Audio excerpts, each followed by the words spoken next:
আরে এটা কি হলো? কি হয়েছে? আমি কাল রাত থেকে প্রজেক্ট বানাচ্ছি কিন্তু এখনো শেষ করতে পারিনি। আর আজ প্রিন্সিপাল ম্যাম এটা জমা দিতে বলেছে। ম্যাম তো আমাকে মেরেই ফেলবে। এবার তো সাকিনাকে কেউ বাঁচাতে পারবে না। প্লিজ গাইস আমাকে হেল্প করো।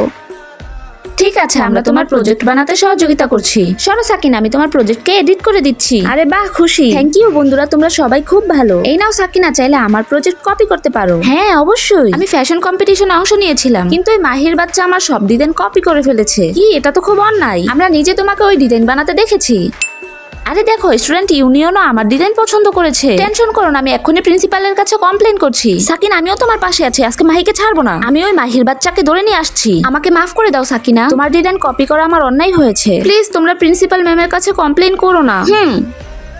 তোমরা সবাই সত্যিই অনেক ভালো। আমি এত কনফিডেন্স শুধু তোমাদের জন্যই পাই। আরে ওরা সবাই কোথায় চলে গেল? আজকে আমার জন্মদিন, ভেবেছিলাম সবাই একসাথে এনজয় করব।